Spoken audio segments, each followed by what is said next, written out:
Good evening, ladies and gentlemen. This is Brock Beard from LastCar.info coming at you after the conclusion of the Brickyard 400 at Indianapolis, the return of the event for the first time since 2020, where, pending the results of post-race inspection, Kyle Larson, running the paint scheme that he didn't get a chance to even climb behind the wheel of back on Memorial Day weekend last year, at least not on the Cup day of the race, that Sunday there.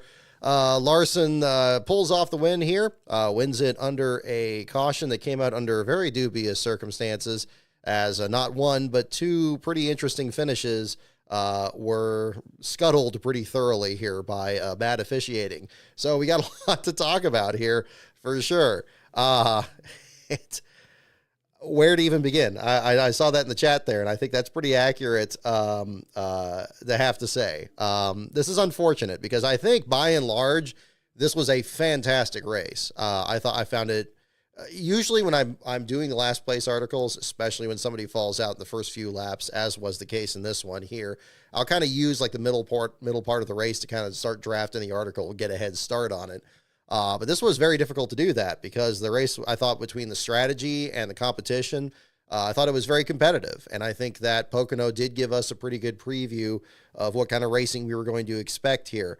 But it's just unfortunate that, goodness, it's just unfortunate that things played out the way they did. I mean, first and foremost, the incident with Denny Hamlin and Kyle Busch, that brought out the caution that ended what was going to be a very interesting fuel mileage finish between Kyle Larson, Ryan Blaney, and Brad Keselowski.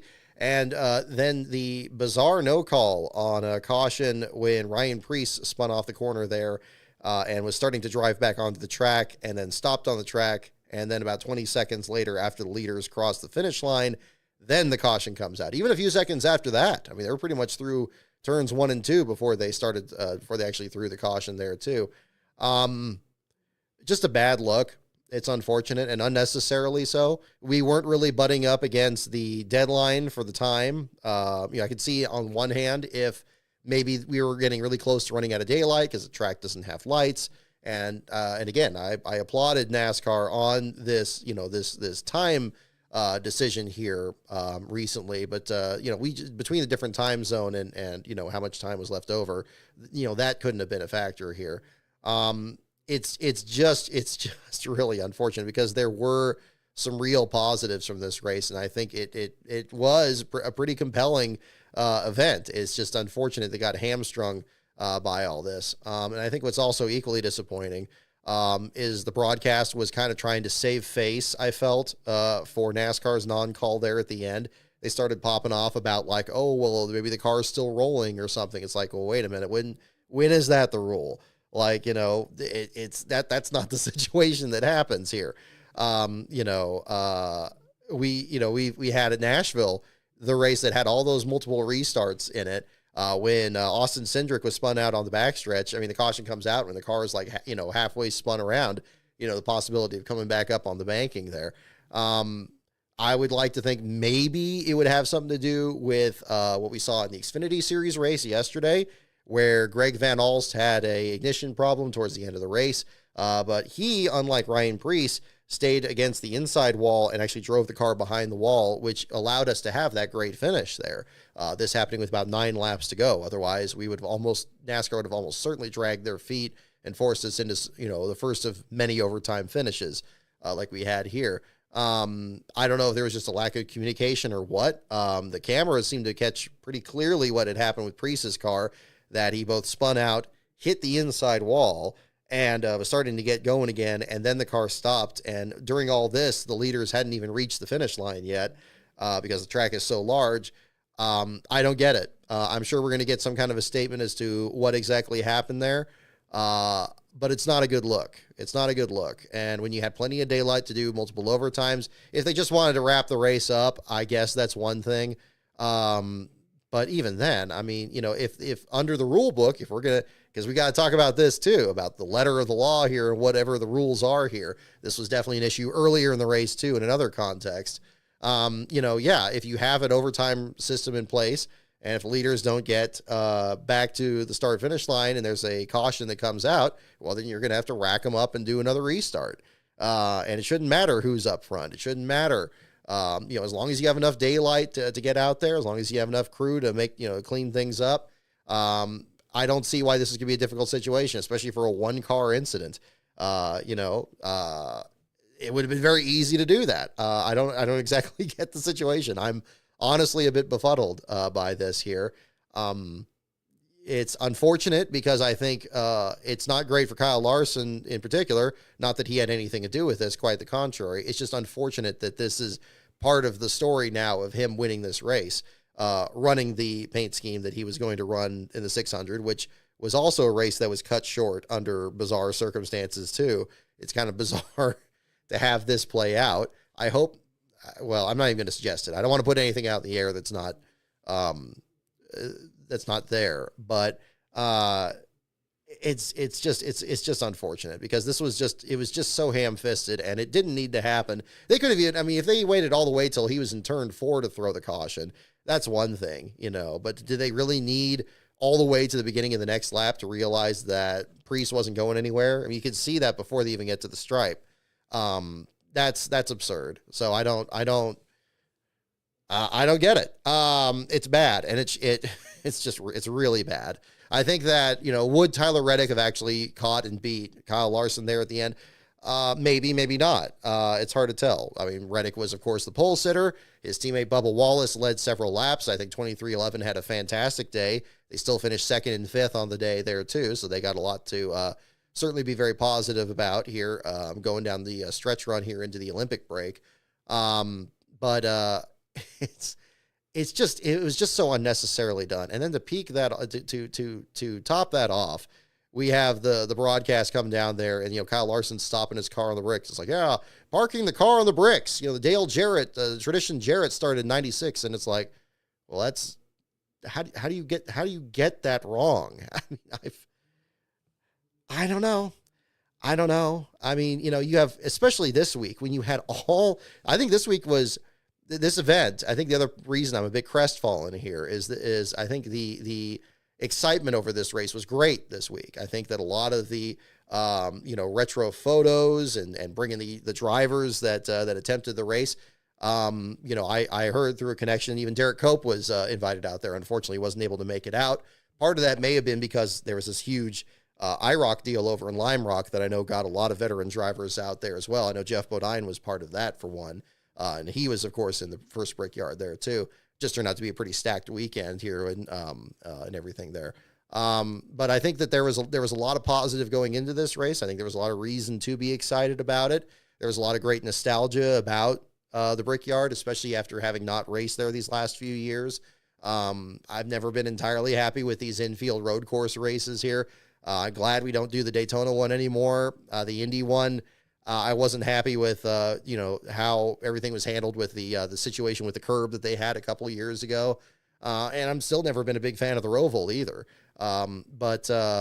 The Brickyard 400 bringing back a crown jewel race. I hope you guys got a chance to see the video NASCAR Man produced earlier this week. I think that was another great promotion this week. I was very happy to I actually learned a lot about it myself from just narrating the script. There was a lot of positives going into this to both remember the past of this event and write a new chapter in it.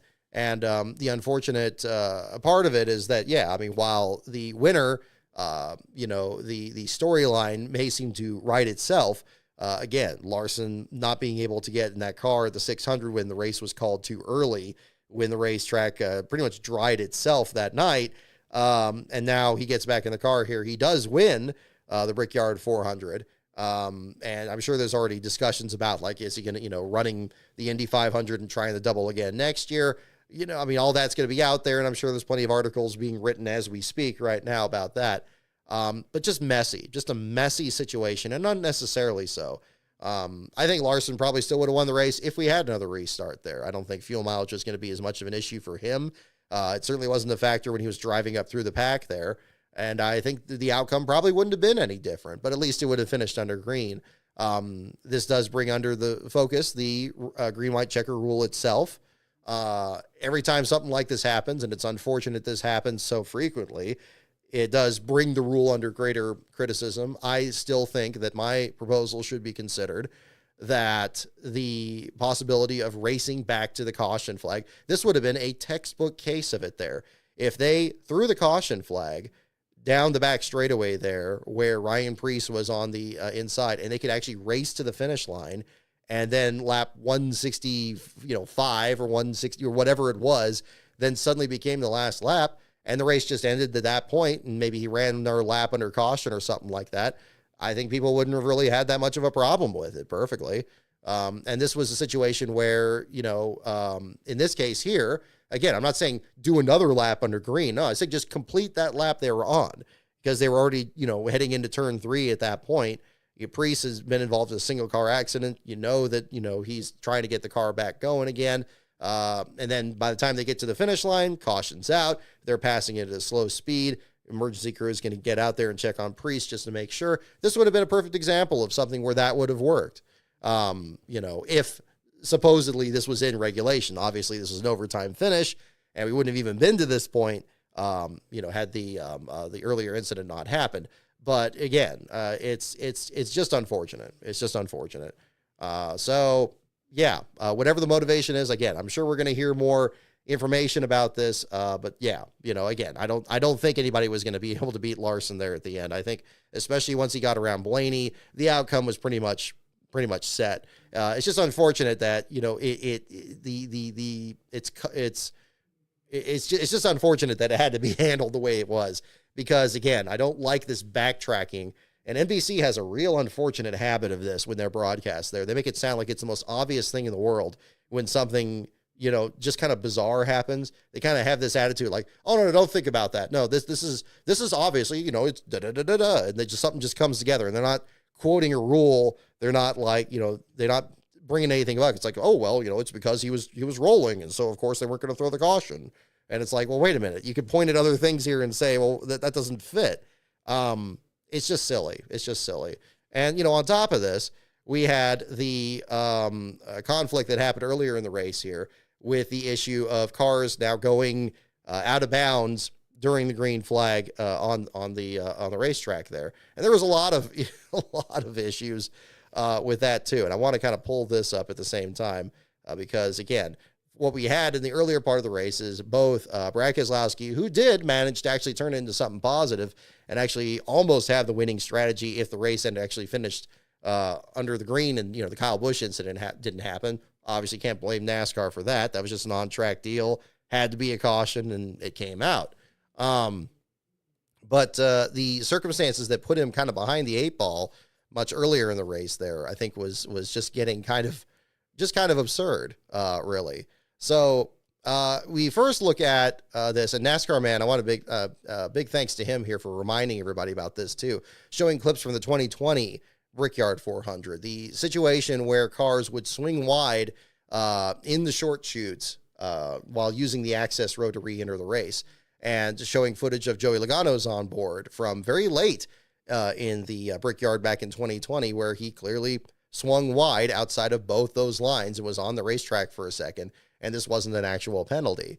NASCAR apparently expressing what seemed to be nothing too different from that rule, that you have these lines on the track. I mean, the first problem, again, is the animation that was shown. And big thanks to Bob Pockris for posting this. And it would probably be not a bad idea to pull this over here. Can we do that? Maybe kind of pull this up on the second screen here at the same time. Okay, so not on that. We can pull instead of having the never-ending loop here, we can bring this in. I'll have to switch this back up again. Let's do this. There we go. Okay, so we have this animation that was shown here about the cars returning back to the track. I just love that the central point of this that came up here during the race was the cars swinging wide, like the Joey Logano clip, where he has all four wheels off both lines on the racing surface, darts back in, and then merges coming off of turn 2. Now, in this video here, let's mute this. The audio is not necessary. So you must use the acceleration lane through the exit of turn 2.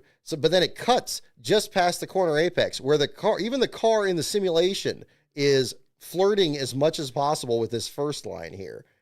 and in this situation. So you don't, why, I mean, if the center of that corner was so critical, if they absolutely positively did not want cars going above those lines, whether it's 2 wheels or 4 wheels, whether it's the first line, the second line, or anything, that should have been made extremely clear to these drivers. And if it's just based on this video, that's not clear, because even the simulation doesn't show the car actually going over that line.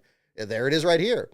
And this was pretty much a situation that both Keselowski and the other drivers, the Chase Elliott that had this problem there earlier in the race, found themselves in. They came back onto it, followed the corner the rest of the way, and then returned to the track there. Yeah, and I think they absolutely deserve, to be that frustrated over it. It's probably an omission NASCAR didn't anticipate, but I think it also shows that maybe this middle part of it isn't that critical. The fact that this animation skips it. It's like, okay, well, you're using the access road. You're clearly not going to be merging over here into turn 1, and you're clearly not going to just merge in the short lane here and keep going over here. I don't see why that was left out. So again, it was just absurd to me that was a central issue of it. I want to find the one where it actually quoted the rule, because I think that was also very helpful to this. And I think that the rhetoric of this need to be like, here's again the clip that NASCAR Man posted.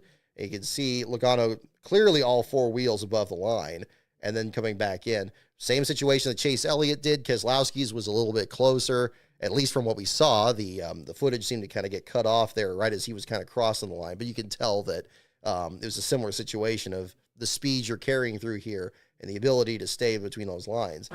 NASCAR has no problem with establishing an out-of-bounds line like they did earlier. But let's see, where is it?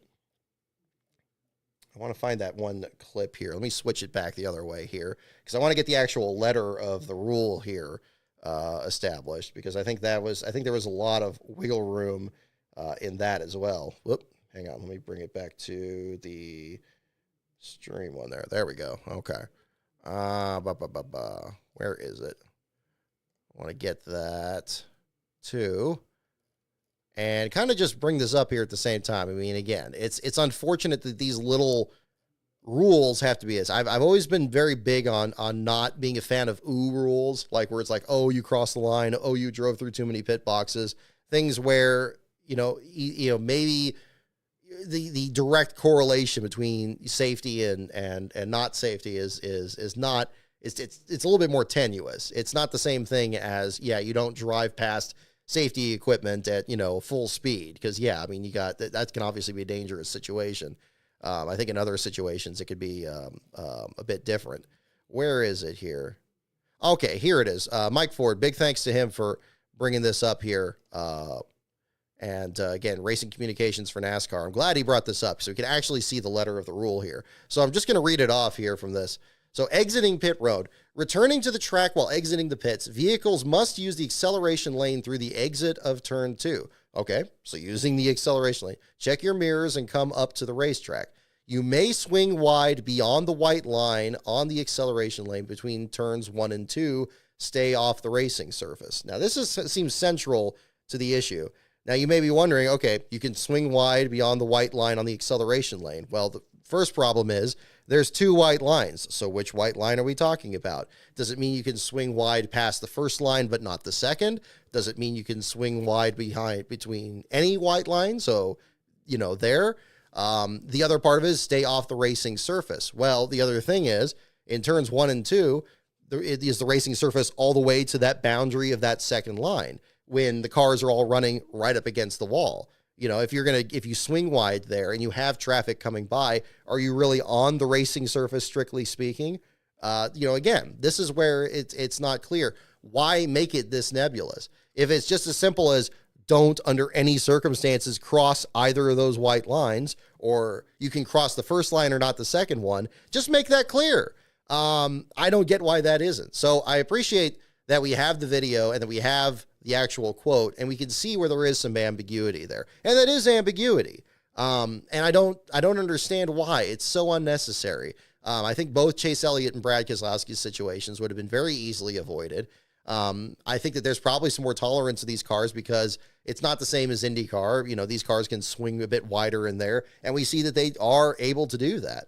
But I think that's a different, part of it. So I appreciate that them being transparent with what exactly was cited, what exactly was provided to the teams, so we can actually do talk about it. But now that we have that information, I think there is some material that, could have been made much, much clearer there. So, yeah, it's too bad on that end. And again, I don't want this show to be entirely negative on that, but I mean, it's unfortunate because it's just clumsy. And, you have all these resources available.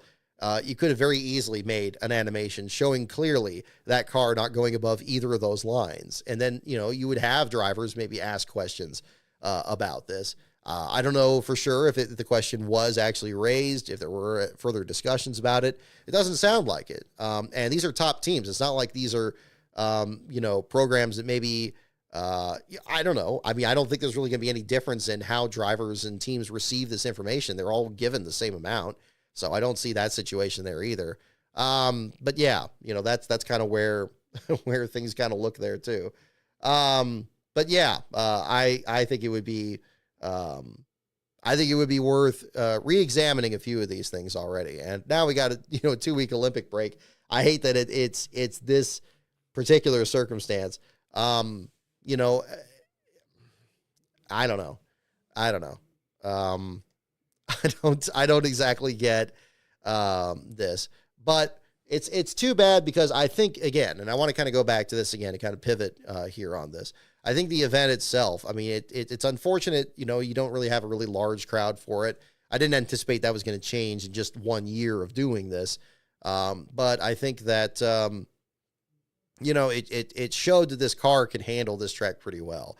It showed that you could have some very intense racing out there, that these cars were able to make some very aggressive cuts and blocks, that they could put on a pretty good show out there. We saw an even better one in the Xfinity Series. We'll certainly talk about that tonight, as well as the Truck Series IRP here. But I was very pleased with, the actual competition itself and the strategy. And again, yeah, I mean, if Kyle Busch's incident didn't happen, we wouldn't even be talking about this. It probably would have just finished under green. Larson probably still would have won. He seemed like he was able to pressure Blaney and Keselowski quite well, but it would have been settled on the racetrack, much like what we saw on Saturday. I'm kind of, I'm beginning to reach a point here where I'm starting to think that really restarts are just overrated, that I think that it's a crutch that's left over from the era of the Gen 6 car, where we didn't see a lot of on-track passes for the lead at some tracks, where the car just didn't handle very well, where, it just didn't put on a very good show. And so everybody was hoping for caution so we get a restart in at least a moment, where these cars can kind of race side by side. I think that's no longer really, it really wasn't appropriate at the time. It shouldn't have taken hold back then, but it's really not appropriate now. I think some of the best racing we see is when these cars are able to have a long enough run that they can actually compete against each other. And we saw an example of that in the Xfinity Series, which is a car that's really not too different from the Gen 6 car. And then we're seeing it really with this next gen car that we saw, similar to almost Sears Point, but at a much faster speed, the top 3 cars on 3 different strategies and trying to see which strategy was actually going to work out. And it was compelling to see that, at a track like this where, a field can get strung out and there's really not many places to hide because the groove is so narrow and the speeds are so high there at the same time. It made for a really interesting finish there. And I think it's unfortunate that we're not going to know the outcome of that. But again, I'm less upset about that because just stuff happens on the track. And in the closing laps, you're going to have people arguing over every inch that would be the situation. But I found the Ryan Preece lack of response there, I found that a bit more outrageous because that was well within the control of the officiating and just didn't need to happen. And it's too bad. And it's not fair to any of the competitors out there either. Just if it takes, especially after Nashville, if it takes 5, 6, restarts, whatever it is, well, that's just the box that NASCAR put themselves in. And if they want to create a situation where suddenly it's one overtime and that's all you get, well, then you should make that clear. And, if an incident happens on the last lap, then what's this performative thing about waiting to throw the caution until you get to the finish line? It's particularly absurd here where the track is so big and the finish line is almost in turn 1. They basically had like an entire lap just about to determine this. So It's just too bad, and it raises unfortunate questions that I feel like we're not going to get satisfactorily answered here, down the stretch. And yeah, that's kind of where we find ourselves now. So Kyle Larson, your winner. Tyler Reddick in second, the margin of victory, 282 thousandths of a second. Ryan Blaney fell back to third. It looked like he was weaving a lot there at the end. Perhaps was running out of gas or very close to it. He ended up about 9 seconds back of the leader, but still held on to third ahead of Christopher Bell. Bubba Wallace climbed from about 10th to 5th at the end there, so a fine job for him. He's now finished, I believe, was it 9th, 3rd, and 5th in his last 3 Brickyard runs. A fantastic run for him. Todd Gilliland, I was very impressed with how well he was doing in this race. Made some great moves going into turn 1, running that black generator Ford. Seemed like he was having a fine showing out there. Austin Cindric got damage in his incident in qualifying, dropped into the back of the field, had basically a redundant tail end field at the very beginning of this race, still climbed up there to get 7th. Daniel Suarez had some good moments as well in the 8th place. Noah Gragson in 9th, and Chase Elliott coming back from his penalty to finish in the 10th spot. Carson Hocevar was another driver that really stood out after getting 10th fastest in practice. Climbs up to the 12th place finish there. Looking a bit further back, Zane Smith was one of the drivers on the strategy. It looked like he was going to be able to scratch out another top 5 like he did back at Nashville. He ends up back in 17th, which is still, compared to the performance of that team in the first half of this season, I think a fantastic performance that he's had since the beginning of this year. It really looked like they were going to be kind of the runaway contenders for the last car championship, but something's changed over at that 71 team ever since that runner-up in Nashville, great run at Chicago, making round 2 and qualifying at Pocono, and now in this one here, again, top 5 on his way to that at the closing stages, 2 laps short thereabouts on fuel, had to come in and end up dropping him further back in the order. Cody Ware with an 18th place finish, and Ty Dillon in 19th. And Justin Haley in 20th. Several good runs right there. For Ty Dillon, he continues his streak of never finishing worse than 21st in the Brickyard 400. I'll tell you what, if you're looking for like a C pick or somebody that just kind of fill out your fantasy roster, you could do worse than picking Ty Dillon in the Brickyard 400. He's definitely proven himself to be very consistent, not just the winner of the 2014 Xfinity Series race here. Haley in 20th, Keselowski back to the 21st spot. After his late rates fuel stop there on that one restart. Shame for him. It really looked like he was going to be able to pull off his second Brickyard 400 and his first under the RFK Racing banner here. The Darlington winner looked very strong out there. Regardless, ends up back in the 21st spot, just ahead of his teammate Chris Buescher with some bizarre flat tires there at the beginning. Looked like just an issue with, I don't know what it was, issue with where the body ride height was or something. But 2 flat tires in the early stages weren't helping him. Ty Gibbs with another engine issue like he had at Pocono. This time didn't let go completely. Still finished on the lead lap in 23rd, just ahead of Chase Briscoe. Kyle Busch was in the lucky dog spot at the checkered flag there. Him in the 25th spot after his spin after another top 10 just completely slips out of his grasp. He now goes into the Olympic break still without a win, looking to extend his 20th straight season with at least one victory. He will now have to do it in either the final push to the playoffs or in the playoffs themselves, and that's going to be a very tough battle with the very competitive list of winners that we've seen this year. So it's going to be a challenge. On top of the fact that he had a very much struggle there in qualifying, starting back in about 33rd, 34th spot there in the Brickyard 400. Ryan Preece ended up just behind Busch there in the 26th spot. Looks like he's still so far credited with finishing the race under power, though it seemed like the car was pretty much stopped on the track there under that caution. Martin Truex, unfortunately, did not walk away with a Brickyard win, ended up bouncing off the wall during an earlier incident with Kyle Larson. Seemed like things were just getting very physical there on the backstretch. Again, I thought the racing was very intense out there. And there were definitely some interesting players that were in the mix here with the different strategies we saw.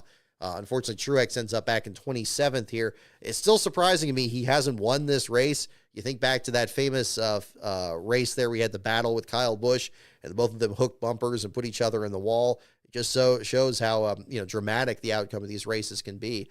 John Hunter Nemechek is another driver I want to give a shout out to. I know it's unfortunate the way his race ended, and yeah, he probably could take his share of the blame for he and Daniel Hemrick hooking bumpers and a very scary hit into the end of the pit road exit there, leaving Nemechek in 29th and Hemrick in 30th. However, after he made the top 10 in qualifying, looking very strong there as well, leading some laps on strategy. Easily the best we've seen out of the 42 team all this year. I've always been very high on Nemechek, and I think he's always been overlooked. I feel like he wasn't given any credit for how well he was doing in the Xfinity Series last year, and everybody was just talking about the other championship contenders there. But if things turned out a little bit differently, he could have been just as much the story as Cole Custer turned out to be in the title last year. Unfortunately, didn't turn out that way. But hopefully that's going to be something positive they can look for going forward for the Legacy Motor Club. It was a difficult day for his teammates as well. Eric Jones has actually his second best finish at the Brickyard by finishing in 28th. As I mentioned in the starting grid video, he only once has finished better than 31st in this race when he was runner-up in 2018. This time he ends up 28th, 2 laps down there. Looking further back, Alex Bowman, Denny Hamlin, Jimmy Johnson, Joey Logano, AJ Allmendinger, William Byron, all so many big names that were, contenders and probably favorites to be this good in this race. Unfortunately, end up further back in the order there. Logano still winless in the Brickyard 400. Denny Hamlin as well. Again, it's just showing just how treacherous this track can be, especially with these cars and how they race on it. And unfortunately, those drivers are going to have to wait another year for sure. Your last place finisher, this kind of brings us to that. BJ McLeod ended up being your last place qualifier in this race. Wasn't able to complete any laps in practice and ended up with the second slowest lap in qualifying after Cindric hit the wall. Unfortunately, he ends up out of the race very early with engine problems. The first time the 66 has finished last in the Brickyard 400 since 2007, when the Haas CNC team finished last with Jeff Green. This is basically the same offshoot of the same program that Tony Stewart bought that became Stewart Haas Racing, and it's basically one of the last remnants of that team that's going to come back next year, now that we know that Cole Custer is going to run the 41 next year for the Haas factory team in the Cup Series, which was announced this weekend. The 66 under the Carl Long team, however, ends up out of the race in the early laps. Again, an issue that probably could have been found in practice if they've been able to participate in it. That really hurt them this weekend. It was an unfortunate deal for that program. And especially an event like this where Timmy Hill, you may recall, years ago actually had a really good finish here. I think it was in the 2017 running. He was like 14th or 15th in it, where Casey Kane won the race. Timmy Hill avoided a lot of the wrecks there and had a good finish in it. And it was something that really helped out that program. And I'm sure they were hoping for something similar here. Of course, if they were able to dodge a lot of the wrecks that did happen, you could have at least climbed to pretty close to the top 30 there. But unfortunately ends up being a short afternoon for BJ. The team declared out of the race very early on. It seemed to kind of surprise some of the crew members as well.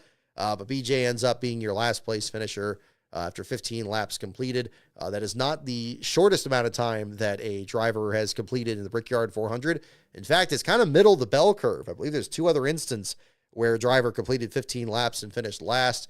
We've had a lot of incidents that have happened in the first 10 laps or so, where a driver had dropped out very early, but that was not the case this time. Very different from what we saw in yesterday's Xfinity Series race too. Let's see here. How do you feel about the restart with Brad Boeing out there, Alex? Yeah, I've seen your comment there as well. Again, should NASCAR wave off the restart? Probably. There definitely seemed to be a conflict as to who was controlling the restart. You would think that would be something that would get determined there by NASCAR beforehand, saying who's the control car there. But, I don't know. It happened so soon after it. I don't know. They probably could have gone through with the restart still, maybe reviewed the restart if it turned out the wrong car, restarted the line there. It would have been probably too late for them to say that the control car was a different driver.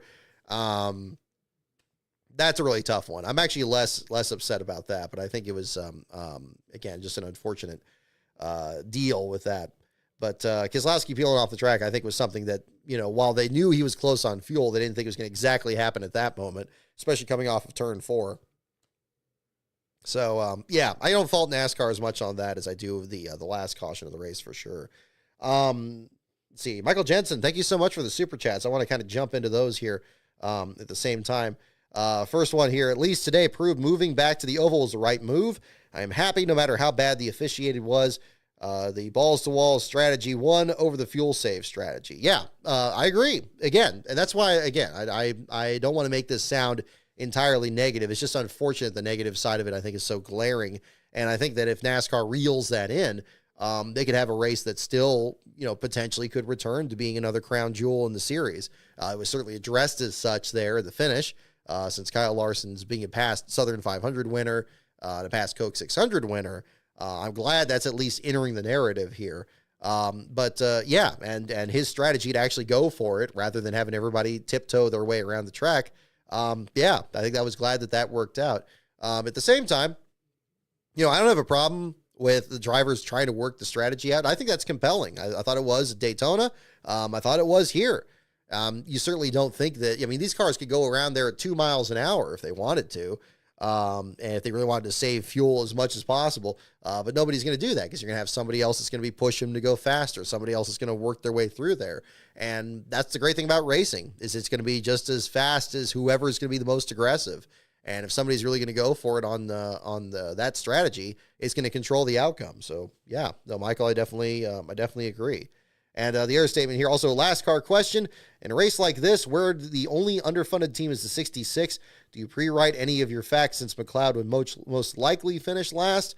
Not so much. It's a good question. I don't really have, really an article pre-written. I have kind of a template I work with, which at least is updating the statistics.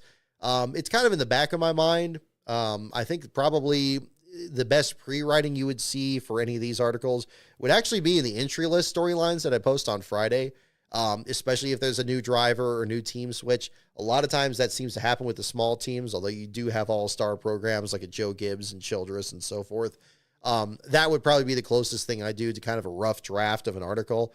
And then I kind of use that as a basis there. I don't just copy and paste it. I try to kind of phrase it another way that maybe is more interesting or maybe developing it a bit more, bringing up other performances that the team has had. That would probably be the closest to actually pre-writing anything. So yeah, no, because especially these days here, anybody can finish in last place, especially in this race where, this is a perfect transition, Michael, as well. This racetrack still has not had a single repeat last place finisher in the Brickyard 400. Even when we had 4 drivers that had finished last in this race before, including Martin Truex Jr., the streak keeps continuing, with BJ McLeod. Again, pending the results of post-race inspection, that could always change things. That would be another way to look at that too. And in fact, only one driver scored their first Cup Series last place finish in the Brickyard 400. That was Elton Sawyer back in 1995. So again, kind of a different situation there too. But thank you, Michael. It's a very good question. And yeah, that's exactly, that's kind of more the process there too. By the way, I hope you guys enjoyed the starting grid video there that I posted there today. That was something I kind of had in the back of my mind there the last couple of weeks. And I wanted to kind of play around with the format a little bit. It was a little tricky this time around because the full field pictures weren't as available that quickly.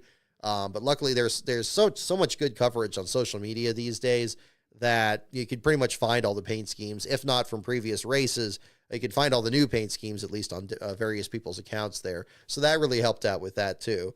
And enjoyed putting that together. That was a lot of fun. I like, after watching a lot of these old ones, I think the 2000 Brickyard was the latest one I watched this week. It was great just seeing just how anticipated that event was, the big crowds, and Bob Jenkins always lengthening the A in Brickyard just a little bit more. The Brickyard 400 has that same feel to it. I definitely wanted to have that be in there. That was my second take on the video, on the script there, by the way. I did it a couple ways. I did it sitting down, and then I stretched this arm up and stood up, and it just sounded way better. So that's usually most of my videos I record. I usually do those standing up because it usually sounds way better. But that's a different part of that there too. But yeah, thank you for checking that out. I was hoping to get it up earlier for the Patreon yesterday. I didn't get it done until about midnight last night. But they did have some advanced access to the video for those, because I know I have some viewers that are in different time zones and so forth, so they're definitely able to enjoy that at the same time. Let's see. Yeah, struggles for RCR and everything so far. Alrighty. Let's see here. So, well, the other thing I have to definitely mention, and let me go ahead and just let's just transition into this right now. I want to talk about the Xfinity Series finish. What a battle in that one! There were a lot of discussions already on social media, especially in this last day, about saying if it's whether it's like the best finish that stock cars have had at the Brickyard. I could probably well say it was. I've not been a big fan of having the Xfinity Series at the Brickyard. There was a lot of, I think some dread coming into this event because they were thinking that the cars were really underpowered and the pole speeds were so slow. And, are they going to really be able to put on any kind of a show out there? I think that Xfinity race was also very exciting. I think they put on a good battle out there. Unfortunately, this one did have a multi-car wreck at the beginning. Josh Berry was your last place finisher in that one as a result. So again, that article's up there on the site. But what a battle between Riley Herbst, Cole Custer, and Eric Almirola there at the finish. Very, very enjoyable. And again, the benefit of really having a finish that's able to play out much longer. You can see the strategies really coming together. Who's catching up, who's losing ground, whose tires are wearing out, whose car is just starting to work out just right. You had three drivers where any one of them could have been the winner of this. Cole certainly riding high after landing the contract over at the Haas factory team next year. Not to too much surprise, of course. But Riley Herbst also being offered to ride over their Xfinity program for next year. Hasn't decided whether he's going to take that or not. But certainly his stock has increased here after scoring another victory, and this time doing it at Indianapolis. A great three-car battle there. Just unbelievable to see the moves that were taking place with Eric Almirola in the mix there, too. Three drivers with Cup experience. Almirola, of course, with the most of that three. But showing just, again, how talented they could be out there. When Riley had that pass on Eric coming off turn 4 and the car was deadlocked sideways, I was like, oh man, this is going to be a two-car wreck, if not three, if Custer caught right back into it there. But managed to keep that thing straight and get it off the corner. Just thrilling. I know that Riley Herbst has had his share of detractors when you talk about drivers that come in as pay drivers or, drivers that have, ready-made sponsors that work out and everything. Sponsorship, of course, is the lifeblood of the sport. And, you have some people that maybe you're in a better position to make that work for them there. But after finally breaking through and winning at Las Vegas last year and now pulling off this here, and again, I think in between that, I thought he was outstanding in his Cup race at Talladega last year for Front Row Motorsports. I was kind of surprised he didn't pick up that ride instead of, Noah Gragson for next year. That was very surprising, I thought personally. So, we'll see what happens there. But you win at Indianapolis in Xfinity or Cup or whatever, that's definitely an accomplishment. I thought he did just a tremendous job out there with that deal. So Riley Herbst, your winner with Cole Custer in second, Eric Almirola in third, Shane Van Gisbergen in the fourth spot there, his best run on an oval since Phoenix, with Sheldon Creed in fifth, Austin Hill, Daniel Dye, AJ Allmendinger, Justin Allgaier, and Carson Kvapil rounding out the top 10s. The number 88 team remains as potent as it's ever been here at the same time. Great to see some very physical racing throughout the pack there too. Both Jesse Love and Connor Daly coming back from damage in the first lap pile up there to get back up there and finish in the 13th and 14th spots. Didn't see that coming there, especially with Love, where the right side of the car seemed opened up like a can opener there. Sammy Smith back in 18th with damage of his own from that first lap accident. Mentioning that, I couldn't help but think back to the inaugural Brickyard where Bill France Jr. was warning the field not to embarrass the sport, not to get in some big mess that was going to wipe out a bunch of cars in the first corner. We didn't quite have that happen in the Xfinity race, but the first time through turn 3, just had Sam Mayer caught in the wrong place at the wrong time, got knocked sideways, and it was just on from there. Glad to see no drivers hurt in that. But as we saw in the Indy 500 this year, it can be very easy for cars to have problems at the very beginning. I think that initial start is probably the hairiest it gets out there until the actual finish of the race there. Everybody's just on the absolute edge trying to get through there. So again, Josh Berry, your last place finisher, the first of his career, the first in his 97th series start. Kind of surprising, especially since, really everything but these last two starts here have been with JR Motorsports. Never finished last with that program there. Now gets in the number 15 for AM Racing, and they're still facing difficulties, just as they had with Haley Deegan driving there. So we'll find out if what the story is going to be on the other side of the break. We don't expect, excuse me, the Xfinity Series won't be returning back to action until Michigan next month, so another week after the Olympic break. So it's going to be kind of a long break for that series, as Riley Herbst mentioned in Victory Lane there after the race as well. Yeah, I really found that a very enjoyable race. I mean, again, much like today's race, had some very big crashes in that one, unfortunately, too. Certainly the wreck that we had with Anthony Alfredo getting forced into the wall by Daniel Dye. Alfredo then rear-ended by Parker Retzlaff and Josh Williams. Poor Williams just still can't buy a break. I mean, this late into the season, he's finally had a few good runs, at least through the middle part of this season here. But he ends up back in 36th again, just like this colleague program. At least the number 11 team here just continues to struggle, just like they did with Daniel Hemrick last year. I don't know if it's just the program or what, or just bad luck. Certainly the wrong place, wrong time, I think, in this case here. But looking throughout the field here too, I touched on this a little bit earlier. Greg Van Alst, I think, showed a lot of respect to the field out there when he had the mechanical issue and he was on the backstretch and there was that entrance to the infield and he took it there. With 9 laps to go. Thank goodness for that, because yeah, we had this outstanding finish out there. And I feel like we probably would have had something pretty close to it in the Cup Series race today if, we didn't have this race pushed into overtime. Again, can't really be upset about that. It was just kind of a different set of circumstances with an on-track incident there that, just couldn't have happened there. But Riley Herbst ends up your winner in that one, and Josh Berry your last place finisher. So, yeah, I think, again, it was, I'm trying to come up with some more to say about it, but I was just really enjoying it. I was just really enjoying it. I think that there was a lot of concern coming into this, especially for the Xfinity Series. And, while it was very physical and again, certainly in the Cup race, a lot of questionable officiating decisions, I think that I hope they bring this back next year. I do. I'm not willing to entirely give up on NASCAR running at Indianapolis. I certainly think this is better than the road course.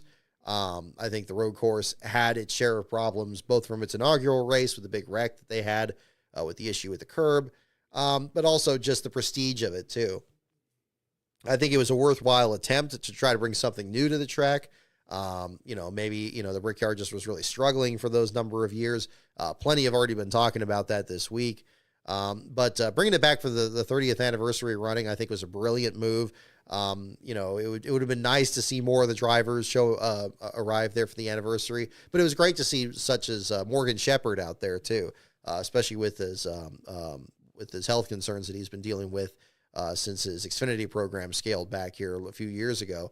So it's good to see him back out of the track there too. Rick Mast, Hut Strickland, Bobby Hillen, many others there. Real exciting to see at the same time. In fact, I have some old Brickyard materials for our show and tell segment here in a little bit. We'll get into the Truck Series race and then we'll show some of that there here at the same time. So we'll be talking about that. There's no way he's keeping his phone off for 3 weeks. Yeah, I'm with you there, Alex. Yeah, same thing. 2 top 10s and 7 Cup starts, Michael, for Riley Herbst. Yep, very impressive, for sure. Do I still think Xfinity should go to IRP? I do. It's unfortunate. It's almost unfortunate that this race was as good as it was, because I do think that if these cars had proper horsepower, they probably would be way strung out, and you probably get more of a call for these cars to go to IRP, where they would also put on a good show, because we wouldn't be able to, burn the tires off if you're trying to go full throttle around there. I think IRP has consistently put on some of the best Truck Series races and has a wonderfully long history in the Xfinity Series. I think I'm still tending to believe that Xfinity probably still should go back to IRP, at least to give it a try, if they're not going to improve the horsepower situation. But it's going to be so difficult to do that now because this finish was so good, because this race was well above average. It's going to take it having to go back to being, if it starts getting some clunkers and it's going to, not have very good, racing out there, that's probably going to be back on the table. I'm kind of thinking of it more from a tradition standpoint. But I think with the schedule changes that we're having right now, I'm sure NASCAR is just looking at what's getting them results. And certainly, the discussions over this Xfinity race yesterday, I don't see that changing. And I share the skepticism about that event too. I really felt like, because I remember very clearly just having just these really just terrible Xfinity races there where, especially when they had the Cup guys in the field, and it would come down to like Kyle Busch and Ryan Blaney going for it, and the field would just get strung out. Nobody could do anything. I guess one advantage of having the horsepower be dropped off that much is, nobody could get away from each other. And you had a pretty tight battle out there. So, I would really think that, I think IRP would be better, to answer your question. I think it would, it would be good to see there. I think that would make the Brickyard 400 more special in that sense. I always like the thought of like everybody competing at IRP, and then like they're all trying to get the eventual goal of actually running at the big track sometimes. But I get it from the track promoter standpoint too. Is there going to, especially when you don't have that much practice or qualifying anymore, where you don't have multiple practice sessions, what's going to be the best deal for the ticket?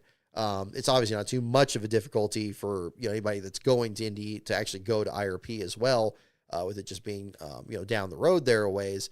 But still, it's tricky. It's tricky. I would like it to be at IRP, but I don't think it's going to go from Indy anytime soon. I think that if it comes back on the schedule next year, it's going to be the same deal. It's going to have the Xfinity and the Cup Series. And maybe that's okay nowadays because the Xfinity series is really going through a renaissance. They got a great group of drivers there. They have some very competitive teams. They have some competitive races. They have a great aero package.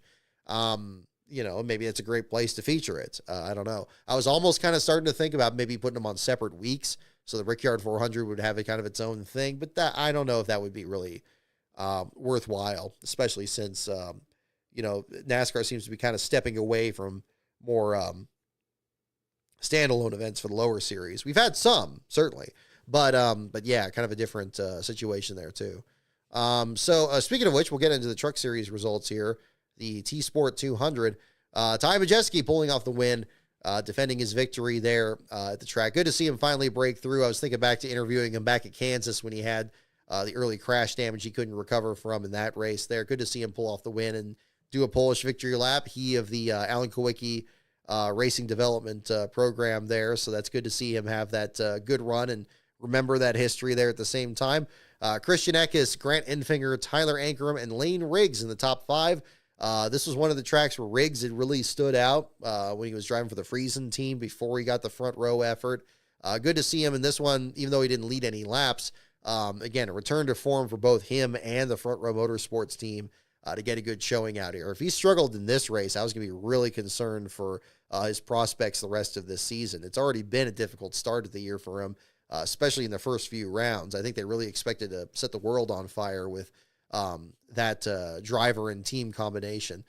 Sammy Smith, Luke Fenhouse with another great run for the short trackers. Raja Caruth, Dean Thompson, and Nick Sanchez rounding out your top 10 there. Great run for Raja after winning the pole. Unfortunately, issues on pit road, dropping him back to 8th there at the finish. Your last place finisher was settled pretty quickly in this one. In the first 44 laps, Mason Massey, your last place finisher, the second of his season, the first since Coda. That would give Massey the lead in the last car Truck Series championship going into the same Olympic break. Truck Series returns at Richmond as part of the August 10th and 11th weekend there with the Cup Series, with, again, the Xfinity Series returning the week after in Michigan. Spencer Boyd next to last there after this truck shut off coming down pit road. He ends up multiple laps down. Looks like about 30 laps down there in the 34th spot. Stuart Friesen, Thad Moffitt, and a newcomer, Tyler Thomasy, rounding out the bottom 5. Thomasy, a late model driver, making his debut, driving for the Rialm brothers, driving the number 22, ends up in the 31st spot there, rounding out the group there as well. In terms of other solid runs, it was good to see Matt Mills work his way up there. After starting in the 34th spot, he ends up in 22nd. We saw Marco Andretti back in the series for the first time since Coda, but he ends up back at distant 25th there. But Ross Chastain just outside the top 10, which is a bit surprising there. Him and the Al Neese effort there, the Alliance Highway Safety Chevrolet. But again, congrats to Ty Majeski. Don't have too many notes on that one there. Majeski, once he got the lead there, had a pretty commanding victory, winning the race by 4.129 seconds there. So a fine effort there at the same time. Let's see here. Kind of a whirlwind through this here at the same time. Yep, Enfinger continuing to overachieve in a CR7 truck. See your comment there, Spencer. I can see him winning Talladega. I can see him winning anywhere. I don't think he has to depend on Talladega. I think Enfinger is long overdue for winning it. Maybe Milwaukee. I think that would be another one to look at. Didn't he win with GMS there last year, if I remember correctly? Like he was, he seems like he is just really, really just elevating that program so much. They've had so many struggles there. When they had, they had Blaine Perkins last year and some of these other guys, of course, Cody Rohrbaugh himself, trying to get his feet under him there too. Although Rohrbaugh had some great runs at Daytona, so they have a great super speedway package. So I see where you're coming from, Spencer, on Talladega. That could be another one to look at too. But yeah, IRP, I definitely agree with you too, Carter, there on the track. It's just a really, really fun short track, very distinctive, much closer to what we have at Wilkesboro now. That's why Wilkesboro's Truck Series race is one of the best of the year as well. It's almost like another IRP. I would, I'm still would love to see a 400-lap race at Wilkesboro too. It just makes you that much more anxious about it. We don't need to bring the Cup Series back to IRP, but I would love to see them at North Wilkesboro. That would be one I would love to come out to cover for sure, because I think it would be a very physical last place battle. We have always traditionally had such low attrition out there. I think that would be a different one to look at. Double zeros available for the Cup Series. Yeah, I was surprised too about the Haas team not running the double zero. I thought it was for sure it would seem very obvious they're gonna put Custer in the car, that it was gonna still be the Haas thing. They weren't gonna put Riley Herbst in it. They weren't gonna put like some other new driver in there. Gene has always been very high on Cole Custer. And they were going to keep the same sponsorship and all that. And I'm glad that the team is still going to be there. I think it'll be fun to see what kind of throwback paint scheme they do, because, you think back to, really even today with the 66 car finishing last and bringing up the old picture of the Haas CNC car that Jeff Green ran all those years ago. That was pretty cool at the same time. Let's see here. Yep, more engine problems for Joe Gibbs. Now, I know I got a correction on this last week, and again, to straighten the record here as well. So there is, of course, a difference between the TRD engines at Joe Gibbs Racing versus the Joe Gibbs engines over at the Xfinity Series program. But, again, how different those two are, especially when they're both having problems, especially in the Cup Series here. Yeah, seeing Ty Gibbs have another engine problem. I don't know if they're just really experimenting on things before they get into the playoffs and then suddenly these issues just disappear. It's a little surprising because I think that they would probably want Ty Gibbs to really have a chance at actually pulling off a win when he's already in playoff contention. Or maybe the situation is they're just trying too hard, and maybe they're trying to put him in the very best position possible. It's not like he's been the only one with engine problems, but we have seen him with the last two here, both at Pocono and this week. Then, of course, as mentioned here in the chat, too, as well. Yeah, Denny Hamlin's engine failure at Sears Point. Christopher Bell's in the Cup Series in the late race at Gateway. And then all the Xfinity engine problems they had at Chicago. It's a lot to certainly look at the same time there. Let's see. Ooh. Let's see. Can I get back here? Alrighty. We'll go into our trivia section here in a bit as well. If you guys have any questions, feel free to drop them in the chat there as well. And we'll do some show and tell on this as well. I feel like I'm missing some big notes on this. Let me make sure I bring my phone out on here. So I want to make sure I'm getting all that up to date. Yes. One thing I definitely want to mention here that I put on my notes here, JD Motorsports, speaking about the Xfinity Series, very sad news to hear about the program scaling back, reports of crew members going to different places. Case Collenbach working over at the Xfinity Series. One of their teams there is a crew chief. We now see him working over at Alpha Prime. Garrett Smithley, who's been driving for JD Motorsports, driving the third Alpha Prime entry as well. Bringing the number 4 owner points over there. Again, it's such a tough business, and I know they've been really kind of scrapping for the best runs they can get. I know back at Sears Point when we saw them, they were running the road course cars, still had old wraps from like previous paint schemes they ran. They had the Alka-Seltzer car that was like redecorated there. I believe that was Tom Annunziata's car. And then they had Garrett Smithley out there running a car. I know that their wrap budget was one issue there in the nearly $500,000 that they were looking to pay off there. It's unfortunate, especially for the program that's been in the Xfinity Series for pretty much as long as there's been an Xfinity Series, back to the early 80s there. I think back to, what was it, Joe Thurman, I think was one of their earlier drivers there, back when they were still running like the 4 or the 6 or some of those numbers back then. It goes back quite a ways. And, that run that Annunziata had at Pocono may well be their last start, at least from what we're hearing. I don't know if there's been any other updates on it through the week here. We know that the owner point transfer has already happened, and there's crew members that are already finding work at other teams because apparently there have been reports about this going back to April. So things being kind of worked out internally there too. But it's always sad to see, a team shut down, especially a smaller team like that. And particularly a team that's been in there as long as they have. You think about comparisons to Charlie Henderson's team in the Truck Series, or the Jim Rosenblum effort in the Truck Series as well. Programs that have been back, as far back as their series has been as well. So that's another way to certainly look at that. But I'm hopeful, things work out on that end there. I don't know, I don't want to speculate on what's going on over there. But it's a difficult situation. A lot of very hardworking crew members out there, and we'll see what the future brings there for sure.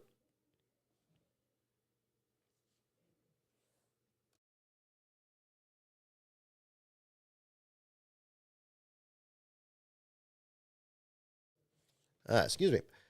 Allergy medicine wearing off here, folks. I apologize. So we let's see. We got this through here. We'll do the trivia section and our show and tell portion here in just a little bit. Think on that. So again, any other questions on that? Johnny Davis, wasn't he James Hilton's crew chief? I believe so. I know Hilton made, his last Xfinity start for JD Motorsports. Mike Wallace was a driver that ran for many years, had one of their best runs at Talladega, got involved in an incident in the closing laps. That would be an interesting one to certainly look at the same time. I have a lot of thoughts on the broadcast in general this weekend, but I'm kind of saving those. There may be another video coming on all that. Certainly the way the Cup run ended today, not just the officiating, but the broadcasting on that end there. But I don't want to spoil anything on that, but that is one project I may be working on here in the near future. So we'll find out. I need to figure out what my approach is going to be on it here, but I have plenty of video content actually I'm working on. This is actually be good, just transition to this too. So we did the starting grid here this week, so that was a lot of fun. The grids are not going to be coming back week to week. I don't have any future plans on that. However, it still remains a stretch goal in my Patreon. If we every $100 we reach on that, let everybody that's in the Patreon vote on which race I'll do a starting grid for. It can be any race, Cup, Xfinity, or Trucks. We did the Bristol Dirt Race before. We did Sears Point another year. We've had people vote on any number of them there. We did the Daytona Big Three events one year as well. So, yeah, those are the things that we're kind of looking at going forward. I enjoy doing the grids. They're not the biggest draw to the channel there anymore. That's a big reason for it. They just also take a long time to do. But I enjoy doing them at the same time, so I still got to have that in there. In terms of this Olympic break coming up, I think it's coming up in a perfect time. I'll tell you what. I think it'll be great to be able to spend some more time working on these video projects going forward. I have the next 2 episodes of 500 Days, the scripts, that is, coming very close to being ready to record. I got one of them that just needs just like another revision, and I think it'll be ready to record. The second one, I still need to watch the Cup race to get that one done, the rough draft of it done. I'm actually in the process of transcribing an interview for the next episode of Rise of the Field Fillers. That's about half done on the interview. Once I weave that in, that script should be pretty much ready to record. I want to get to a point where when I record something, I'm at least recording 2 scripts at once, because I kind of did that with the Alan Kowicki project and the Country Time project. Those turned out to be much larger than I anticipated. These, I think, will be a bit smaller, so that should be a bit more manageable and get closer to kind of having more regular updates. So I don't have anything that's really readily available on the channel at the moment, but we're getting pretty close to it too. And I'm also, I think one of our stretch goals here in the next couple of weeks too, try to get at least a couple of interviews done for some future projects. One of which Brian Hallman has actually contributed some more pictures to. It's going to be another video on a sponsor in NASCAR. And I think that's going to be something that's very exciting. So if you want some more information on things like that, definitely consider checking out the Patreon, patreon.com/LastCarOnBrock. The funds from that go into not only taking care of our staff writers for the lastcar.info site and paying off doing these trips for trackside coverage, but during these videos also takes care of licensing fees and so forth, and audio equipment and things of that nature, and which has really been helpful. I think that the videos have made a really good progress this season, and I think we're going to be in a good position to kind of keep that going at the same time too. So let's go ahead and we'll get some trivia questions here at the same time. So go ahead and let me know in the chat which category you'd like, and we'll do our show and tell segment here when we have that. So again, we bring out the late 90s deal here. We got categories are NASCAR, pits, teams, tracks, drivers, and the wild card. So go ahead and mention in the chat which one you'd like, and we'll go ahead and do some questions here. So NASCAR, pits, teams, tracks, drivers, and the wild card. Those are the ones, and we'll go ahead and do some questions on that too. Yeah, I was seeing the questions there about about Rise of the Field Fillers. Yep, yeah, that's still in the works. We still got that one is not near over yet. I got other episodes that I'm working on here. The one on Carter Racing is the one that we're still working on here, and that's the one with the interview that's coming together. So yeah, I think that'll be really exciting once we get that all together. Alrighty. Oh, Andrew Bremner, I'm glad you enjoyed this post-race stream. We're a small group, but that's okay. I know there's a lot of competition out there for doing these post-race shows, especially a race like this that's so rich on material that's happening. But I appreciate you enjoying the stream here, Andrew. So we'll do some of that, and any other questions you guys have, we'll jump on that. Oh goodness, yeah, Michael, thank you for reminding me. The last Rick Allen broadcast before Lee Diffie comes in after the Olympic break. That's going to be exciting. Oh man, I love what Lee Diffie does with his excitement. And for those who have always wondered about like the accent and stuff, look, we had David Hobbs, we had Sir Jackie Stewart in the sport here, commentating NASCAR races over the years. Lee is not any problem at all. And, I'll take excitement any day, somebody that's just that engaging. I think what Lee has done over in the IndyCar series and especially the Indy 500, that's the one drawback with this. I don't know who Fox is going to find to do a great job with the Indy 500. I think Lee really has elevated that coverage, and he brings out the best of your people around him, which is what you absolutely need to do as the main play-by-play guy. So that's a big part of that too. Desert Fox, thank you for the super chat there as well. How about a watch-along stream for the 1998 Pepsi 400 during the off-season?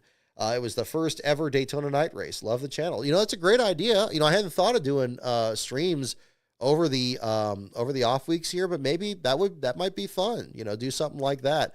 I remember that race very clearly. The race that was in October. You're thinking of the Daytona night race when it was pushed, and they had it on consecutive weeks with Daytona and Talladega, and Mark Martin was just hating that because he was going for Jeff Gordon's point lead during that stretch, and Martin had always struggled in the restrictor plate races despite winning at Talladega in 97. He was not looking forward to that. And then, of course, you had the story of the fires that pushed that race from July to October. We actually had a bit of a hairy afternoon here, too, on top of everything else that was going on, not just here, and then, of course, the news this morning, too. We had a couple of grass fires just within very near here to LastCar headquarters. So big thanks to CAL FIRE and the other departments out there for bringing those under control, at least from the last reports that I've heard here on that. It's definitely hair raising out there, but Desert Fox, again, I think that would be a fun one to do. I'm not against doing another watch along stream. If you guys enjoy that, we can do something like that. Maybe, on another one of these afternoons here during the Olympics. I don't watch the Olympics as much, to be honest. I like what they're doing when they're bringing in the guy from Red Zone to do the Gold Zone thing. I think that's going to be fun. We're also wondering if we're going to be able to tell the difference between Al Michaels and the AI version they're going to use of him for the highlight reel. Last is a background in fencing. I have a background in rowing. So the Summer Olympics are always a bit more fun for those. I don't know. We'll see how it goes. Hopefully it's a good show, but, we'll definitely probably be doing we'll definitely be doing some NASCAR stuff in between there, to fill the time. But, watch along stream is certainly a possibility for sure. Let's see here. Flex Seal is a sponsor. Yeah, with Johnny Davis's team. Correct. Let's see. Teams, drivers. Oh, yeah. Sorry. Let's do the show and tell here at the same time. We get the screen on here. Definitely wanted to bring out the IndyCar shop shirt here for today and the return of the Brickyard 400. I'm so glad that the name came back. You saw this on the Twitter when I posted this, when the stream was posted on here. I found these stickers recently online. I was not there, mind you, for either the first or the second Brickyard 400, which is what these stickers represent here. But I found these online that was pretty cool, where people would actually put that on their mobile home or something and show that they were there at the Brickyard. So these are like actual stickers from that, and then the 95 version of it too.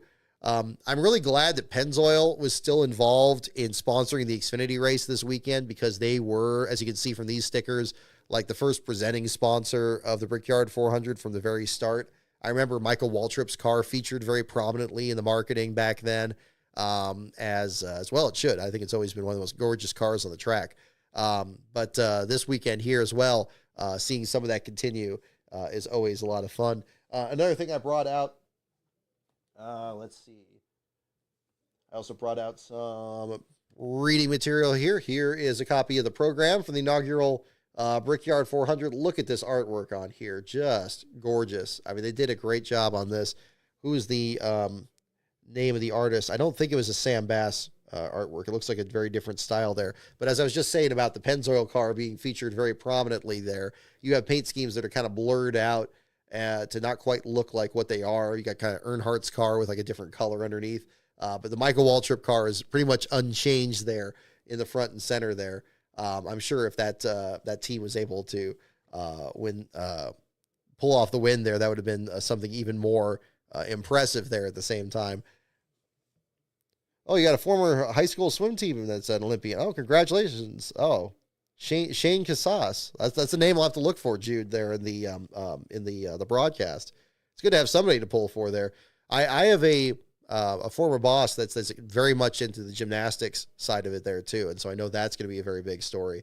Actually, saw some of the Olympic trials there with everyone there, so that should be interesting too.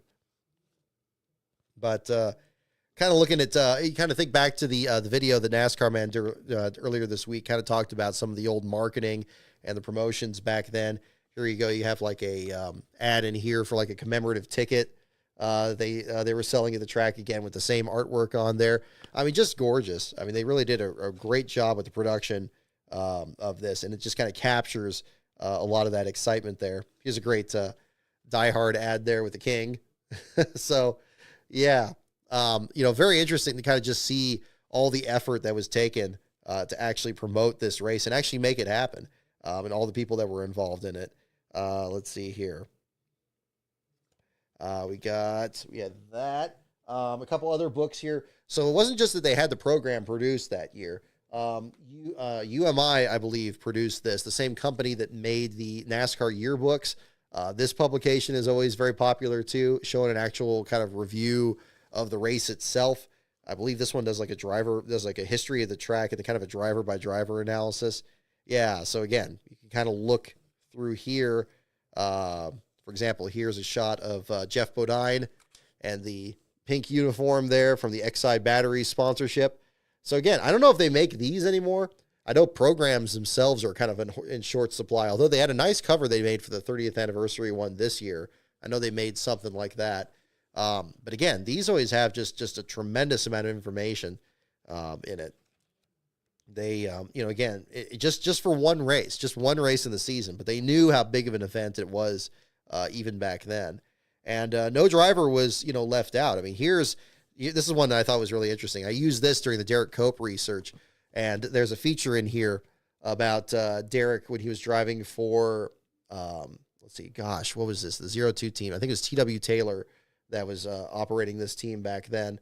And there's Derek in his Bojangles uniform from earlier in the season. He had driven for Cale Yarborough's team at the beginning of the year and then ended up in this program and actually got this car into the field. If you read my book on Derek Cope, I actually describe the effort of getting this 02 car. There it is, getting our view of it. Children's Miracle Network, I believe, was the sponsor on that car. It took so much to actually get that car into the race there. Let's see. Yeah, TW Taylor, that's correct. Because, Jeremy Mayfield swapped rides with him. That's how that worked out. Because Mayfield was driving part-time for these guys. Let's see, a couple of these ads. Whoop, hang on. Got a blurriness here. See if we can get that back into focus. Whoop, come on, get into focus. Let's get the blurriness out of here. There we go. Sorry about that, folks. Yes, the Winston West drivers. Yes, that was interesting. Mike Chase was in it. Let me pull that up, too. That'd be a good one to look up. I think it does this. Is it by name? No, I think it's by position. No, it's not by position. It's kind of all over the place. Where is Mike Chase? Let's get him in there. Interesting bit of this. Oh, on the way there, too, you saw some of the pictures there of Jeff Purvis in the Country Time car. So, of course, we have that featured in here, too. And it's really precise. It's almost like a LASCAR description. It kind of describes exactly what mechanical issues, or more like a social media angle of it there. You have like describing what happened to each of the cars in the field and what happened. So an interesting production. It's just called the Inaugural Brickyard 400. This book is. My goodness, just keeps having all these little cards and whatnot that fall out of it here. Where is the Mike Chase one? We got Jeff Brabham, Rich Bickle. Almost seems alphabetical there. Michael Waltrip, Jarrett, Shepard. Just an interesting cross-section of drivers that competed there. Oh, I think it's by qualifying order. Okay, that must be it. Okay, so Chase should be at the back since he started last. Let's flick right through there. We'll find that. Hillen. Bobby Hillen driving the Bus Fuses car, the number 44 car. A little bit of a more obscure entry into the show. Here we go. Oh, check this out. Here's a good picture. So Mike Chase, yeah, there's the one Winston West driver. Let me get the other side. There you go. The one Winston West driver that started the race there. And you can kind of get a shot of his car here. Kind of bring that. Still focused on that. There we go. It looks like it's dragging something under the nose of the car. It's kind of, I don't know what exactly the story is with that. But somehow still made the field. They had pretty much like the entire Winston West contingent. That was one reason that it would end up being like 83 cars attempting the race. You still had those drivers actually attempting the field, and the top qualifying of that group was able to make the show. So that's where that kind of came in. Jimmy Spencer, Joe Nemechek. Oh, here we go. NASCAR Man History did a great job featuring the Danny Sullivan car, the corporate car of Indianapolis. There it is. This is apparently recently a barn find. They found the number 99 car out there in immaculate condition. They actually did a great job actually fixing it up, but running that. Oh, did he change his number? Yes. I believe he was going to run the 50, which is his number in the Winston West Series. Mike Chase did, and they changed it to the 58 in the race. I think in here it still shows there's a 50 still here, right? Or was that changed? Oh, that's right. Yeah, because AJ Foyt ran the 50. So yeah, so you got a higher priority to it. So yeah, so you're right. In this picture here, it shows it as the 50. But yeah, no, Chase was the one that changed his number.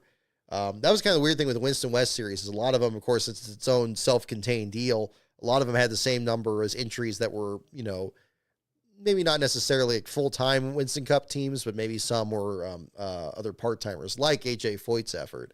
So that'd be another good example of it. Schrader, Irvin. Again, I just can't get enough of this paint scheme. I just love Michael Waltrip's Pennzoil car. Look at that. I know it's just yellow with a couple of little stripes on it, but less is more, I think. I think that just shows off so nicely.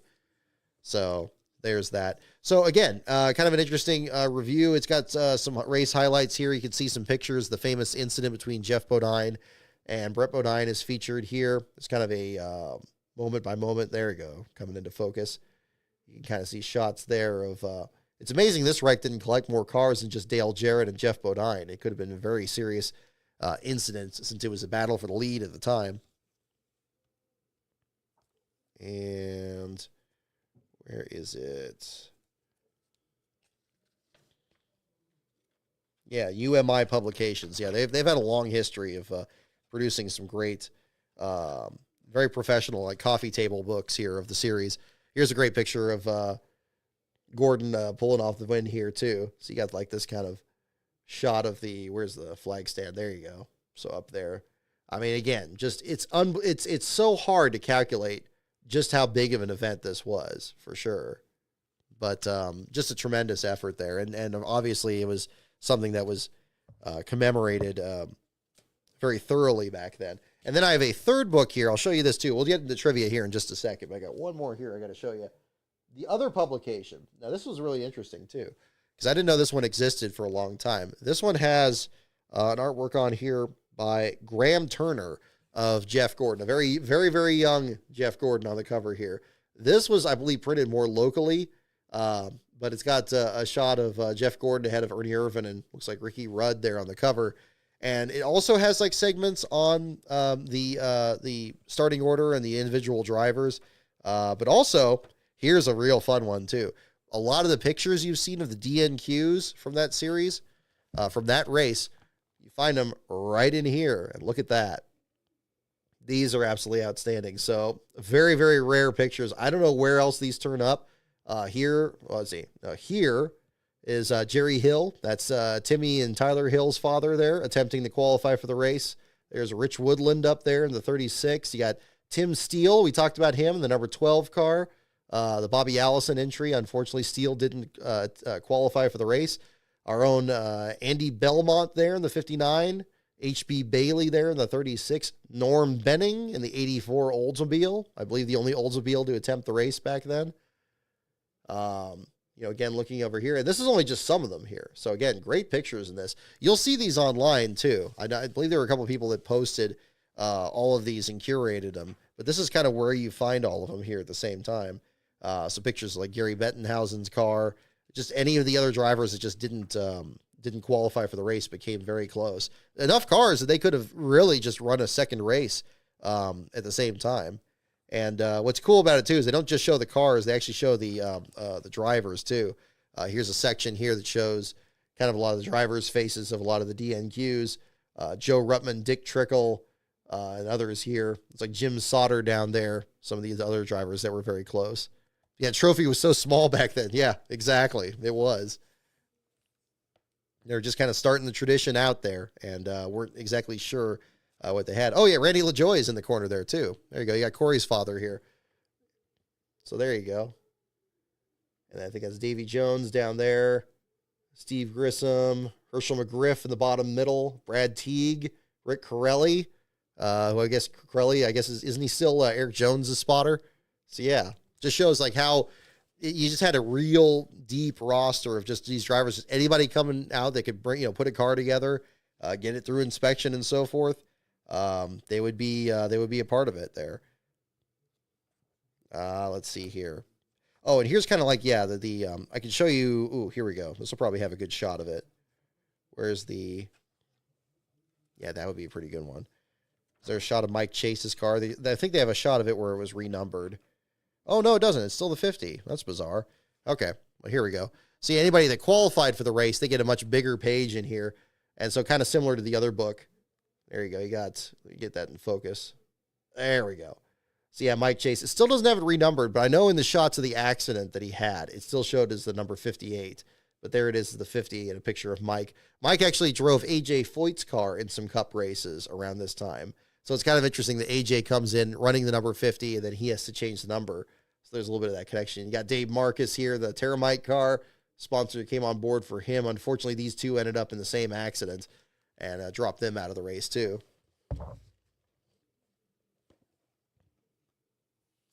Let's see. Whoop. Okay, hopefully the camera's not still out of focus. Okay, good.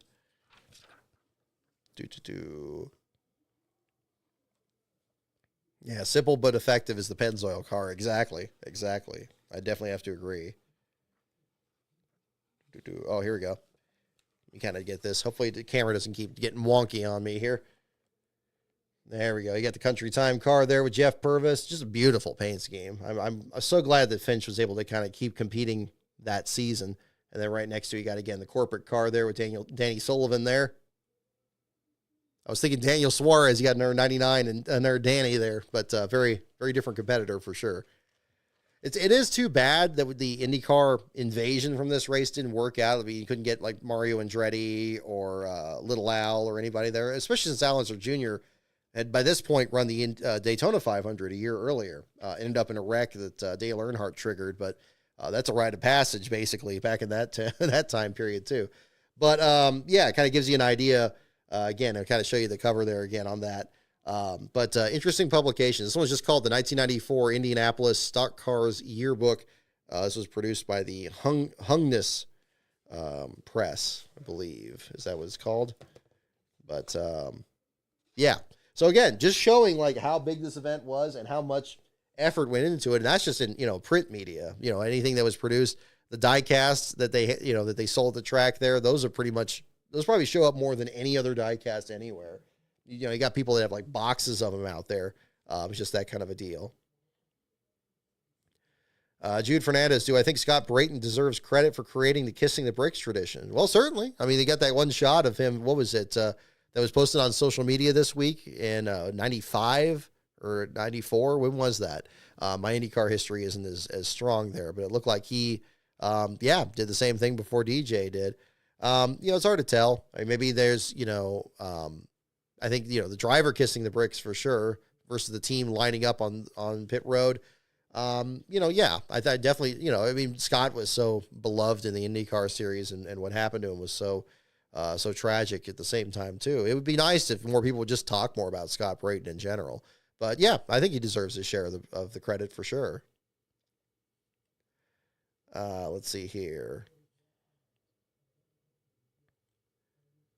Let's see. Do all the West entries count as Cup entries? Yeah, I mean, basically, that was, they didn't really have separate entry lists, Michael. That's a good question on that. When they had the West Series entries in the Brickyard, and it was bizarre how that worked out. I mean, ironically, I think NASCAR did that because they thought they weren't going to have enough drivers entering the race. And I don't know why they would ever think that with how anticipated this race was. But yeah, you had a list that was already going to be beefed up to maybe like 65 drivers. And then you get a whole other like 15, 20 Winston West guys to fill out the field there. And then you get just this impossibly large entry list. Kind of a crazy situation, but I would count them as Winston Cup. They had to still comply with Winston Cup regulations because you had companion events back then where Winston West guys would run at Sears Point or Phoenix. They used to run Ontario Riverside much further back. Herschel McGriff was able to prolong his career very much by being a Winston West driver. In fact, making some of his last starts there. That one where he played the trombone for the national anthem when he was breaking his own age record there, running a Winston West race. This was back at a time when the cars weren't that different from each other, where ARCA cars were not that different from Winston Cup cars. And so if you just changed the tires or, made a couple minor changes to the car, you could run out there, and vice versa, where guys would, run Cup cars in the lower series too. So kind of an interesting time period too. Let's see here. So yeah, what are we with categories here? Wild card, drivers. I see 3 for drivers. I see 2 for wild card. I see 1 for tracks. Alrighty. Yeah, crazy day of races for sure. That's absolutely the case.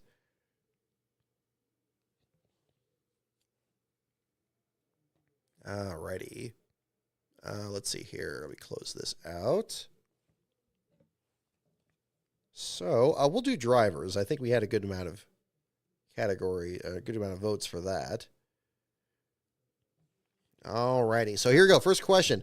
What driver received French lessons in his race car in a 1997 ESPN commercial? Wow, we're going really. This sounds like a wild card question. All right. What driver received French lessons in his race car in a 1997 ESPN commercial? Wow. ESPN had some of the best commercials back then. My goodness. That would be another one to look at. Yeah. Let's see here. Oh, we're not still out of focus. I'm just reading this old comment here.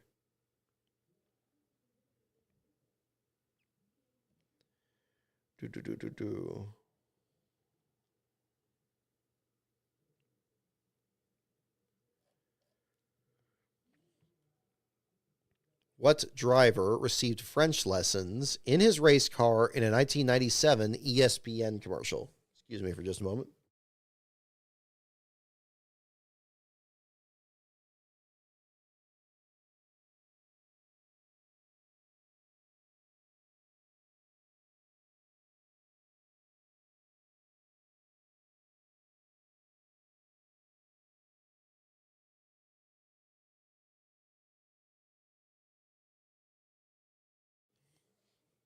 Jean Girard, I like that. Tyler Reddick, Dale Jarrett, Simon Pagenaud. Oh, a lot of you got Jarrett. Okay, let's see. I'm going to read it one more time. What driver received French lessons in his race car in a 1997 ESPN commercial? The answer is indeed Dale Jarrett. A lot of you got that. Good one, Dale Jarrett.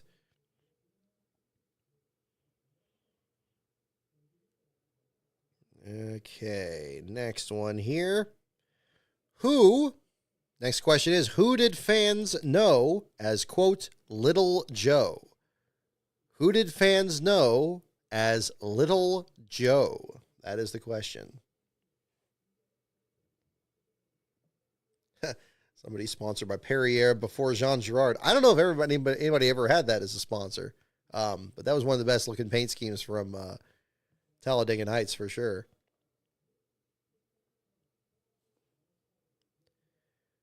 Who did the fans know as Little Joe is the next question.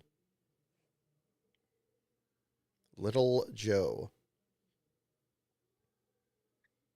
Big thanks to the IndyCar shop for reissuing the shirt here for the old Brickyard 400 logo. I like that some of that iconography came back in this weekend. I think they did a nice job on that there too. So definitely want to bring that out there for the show today.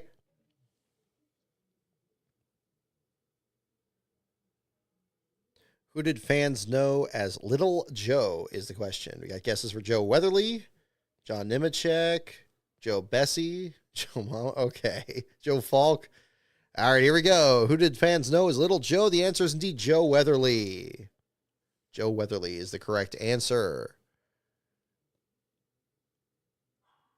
All righty. And we'll probably just do a couple more here in the meantime. Let me check the Twitter feed here. We'll see if we got any other updates.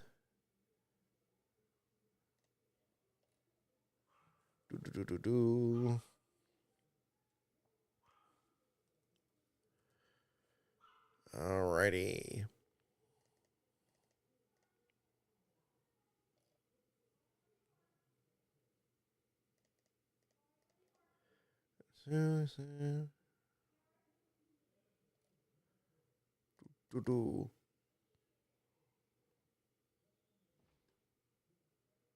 Okay. Brian Kozlowski just tweeting, good news, we won the Brickyard 400.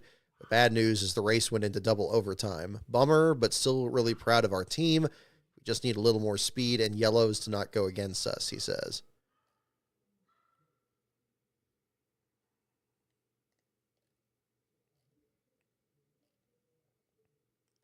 Again, really enjoyed the photos and the production, I think, of this weekend's races were quite good, especially at the Indy track more at IRP.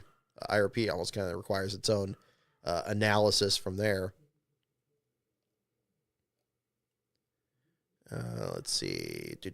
Looking further back, I don't see a call on inspection yet. 12 winners this year, 4 spots available.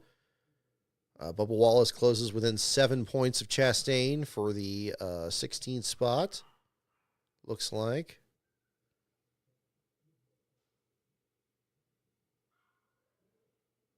Alrighty. Okay, yeah, so we do not have a call yet on inspection. Did I read the next question? I don't remember if I did. Oh, no, Joe Weatherly was still the correct answer. Okay, sorry about that. Let's get another question here. Next question. What 1998 rookie took the outside pole and ended 8th in his first Winston Cup race? What 1998 rookie took the outside pole and finished 8th in his first Winston Cup race? There we go. There's a couple layers to that question.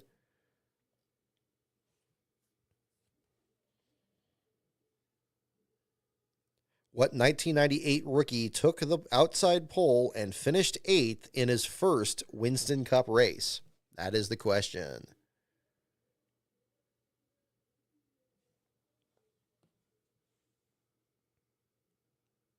Just checking something here. No.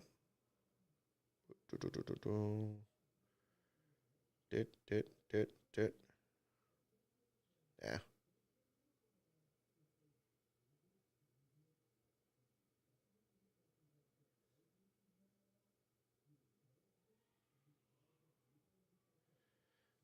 Alrighty. So reading the question one more time here. What 1998 rookie took the outside pole and finished 8th in his first Winston Cup race? The answer is Kenny Irwin, or Kenny Irwin Jr. Indeed. A lot of you got that one. Zach Leffler, Glenn 7000, Spencer Sandlin, Charles Peterson. Oh, man, pretty much everybody got that one.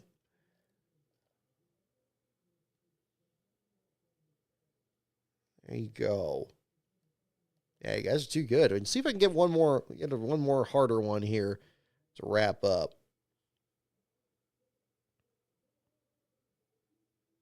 Oh, okay. This is a good one. We'll make this the last one for tonight. I think this will be a good one to wrap up with. What driver carried an Energizer bunny in his car during a race for good luck? You read that again. What driver carried an Energizer bunny in his car during a race for good luck? Don't look it up. Try to guess it. In the category of drivers. Tech is clear, no issues. Okay, that's good to know. All right, thank you, Jonathan, for checking.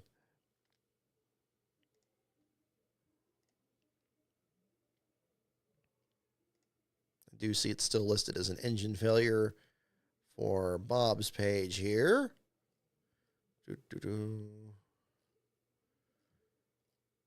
That is a promising trend. If that turns out to be the case, then BJ McLeod will be your last place finisher, and the Rickyard will not have a repeat last place finisher for a 27th year. All right, several guesses. We got Jeremy Mayfield, Casey Mears, Bobby Labonte, Jimmy Spencer, John Andretti, Ken Schrader, Hut Strickland, Bobby Hillen. We got 90s soup here in the chat. I'll read the question one more time. We will find out. What driver carried an Energizer bunny in his car during a race for good luck? All righty. Del McCower. There we go. Several good options. All righty. And the answer is Kenny Wallace. That kind of makes sense. I wasn't going to go with that, but Kenny Wallace kind of makes sense. Kenny Wallace is the correct answer. So there we go. I don't think anybody got that one.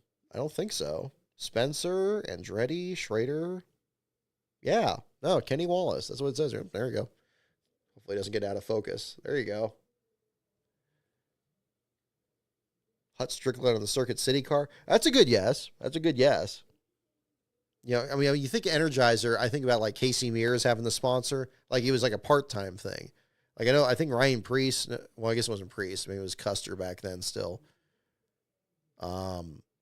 Yeah, had Energizer scheme on his car, or was it maybe it was Priest? Maybe it was Priest in the 37. I was thinking the 41.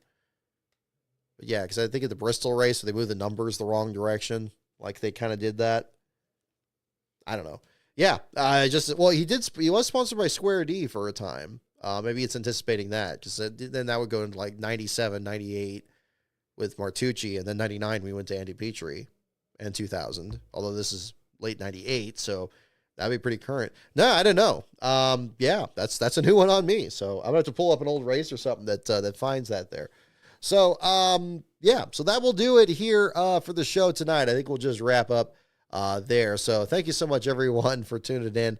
Hope you enjoyed the show here. The website is lastcar.info. My Patreon is patreon.com/lastcaronbrock.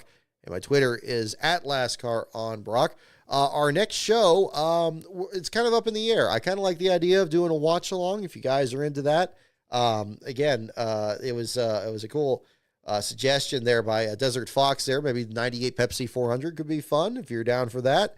Maybe we'll pull up some NASCAR classics or something and do that. For more details on that, stay tuned to my Twitter feed @lastcaronbrock. I may put an update on my YouTube page there as well, and we'll do that. But then in the meantime, our next show for a post-race show will be after Richmond on August 11th, when we will talk about the Truck Series and the Cup Series. But we'll probably do a show between now and then there, in the meantime, to kind of break up the action over the Olympics there. So, yeah, that's about all I have for you tonight here. So thank you so much, everyone, for tuning in. I hope you enjoyed me ranting at the camera here for a couple hours, and I will see you all in our next stream. So stay tuned for that. And in the meantime, have a great week, everyone.